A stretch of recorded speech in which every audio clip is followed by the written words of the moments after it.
Hello students, welcome back again.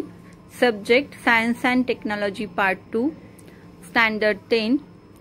Topic 3, Life Processes in Living Organism Part 2. And today's topic is menstrual cycle.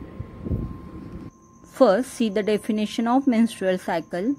Female reproductive system undergoes some changes at puberty, and those changes repeat at the interval of every 28 to 30 days, and these repetitive changes are called as menstrual cycle. Puberty म्हणजे यौवनावस्था, म्हणजे बाल्यावस्था संपल्यानंतरचा काल. मग ही बाल्यावस्था संपल्यानंतर female reproductive सिस्टीममध्ये काही changes होतात आणि हे चेंजेस पुन्हा 28 ते 30 दिवसानंतर रिपीट होतात आणि याच चेंजेसना मेन्स्ट्रुअल सायकल असे म्हणतात. फिमेल रिप्रोडक्टिव्ह सिस्टीम तुम्ही शिकलेला आहात. हे बदल ओव्हरी आणि युटेरसमध्ये होत असतात. इथे वरती जी डायग्राम दिसते तो ओव्हरी मधील बदल आहे आणि खाली इथे युटेरसची डायग्राम दाखवली आहे.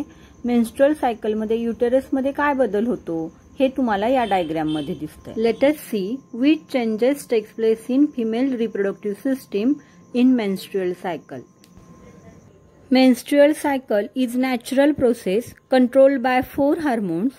Those 4 hormones are follicle stimulating hormone FSH, luteinizing hormone LH, estrogen and progesterone. FSH and LH are secreted from pituitary gland. It is present in the brain. It is pea-sized and it is called as master gland because it controls all the hormonal glands present in the body. Estrogen and progesterone are secreted from the ovary. We learned 4 hormones: follicle stimulating hormones, luteinizing hormone, estrogen and progesterone. Female reproductive system she related hormones कोणते? Which hormones are related with the female reproductive system? असा question विचारला तर तुमचा answer काय असेल? Estrogen and progesterone. कारण FSH आणि LH हे पिट्युटरी ग्लँडमध्ये सिक्रीट केले जातात. आता मेन्स्ट्रुअल सायकलच्या वेळी फिमेलमध्ये कोणकोणते चेंजेस होतात ते बघूया. मेन्स्ट्रुअल सायकलच्या अगोदर ब्रेनमधील हायपोथॅलॅमस ग्लँड ही ॲक्टिवेट होते आणि ती पिट्युटरी ग्लँडला FSH हे हार्मोन सिक्रीट करायला सांगते. FSH मुळे फॉलिकल ॲक्टिवेट होऊन डेव्हलप व्हायला लागतं आणि त्यातील oocyte सुद्धा डेव्हलप व्हायला लागतात. फॉलिकल म्हणजे बीजकोश ज्याच्यामध्ये ओहम आहे ते फॉलिकल त्याच्या ओहम सहित oocyte सहित डेव्हलप व्हायला लागतं आणि हे फॉलिकल त्याच वेळी काय करतं? एस्ट्रोजन सिक्रीट करायला लागतं.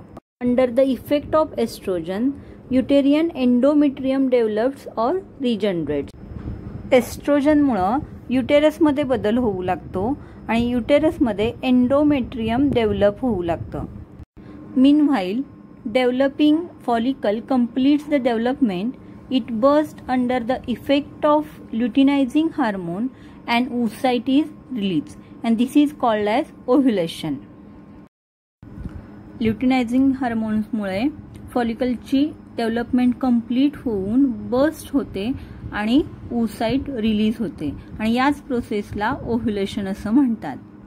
The remaining tissue of the empty ovarian follicles forms a body called corpus luteum.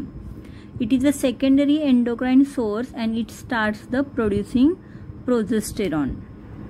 Burst झालेल्या ओव्हेरियन फॉलिकल पासून कॉर्पस ल्युटियम तयार होतं आणि या कॉर्पस ल्युटियम मध्ये प्रोजेस्टेरॉन सिक्रीट्स व्हायला सुरुवात होते.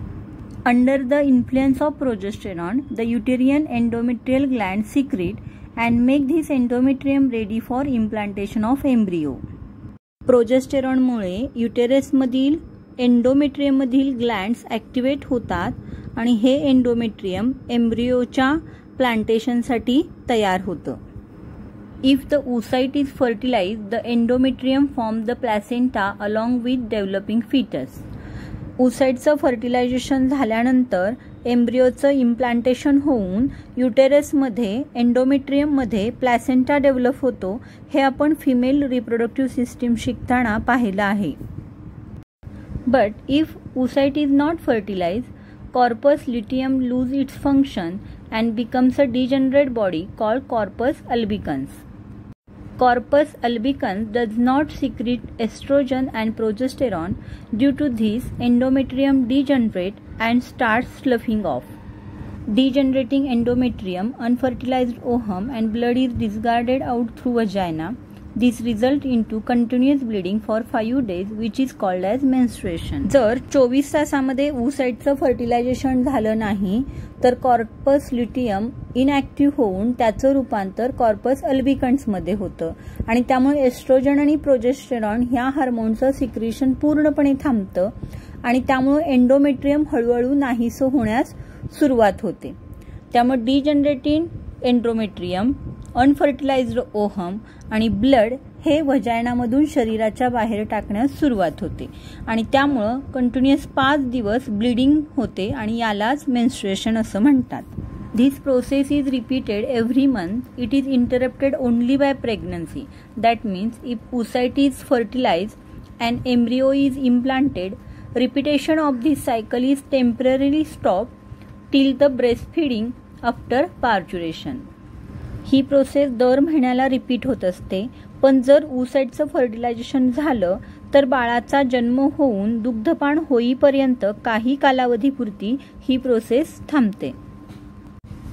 It is natural process. Women experience severe pain during this period. Due to heavy bleeding, she felt weakness. There is higher possibility of infections also.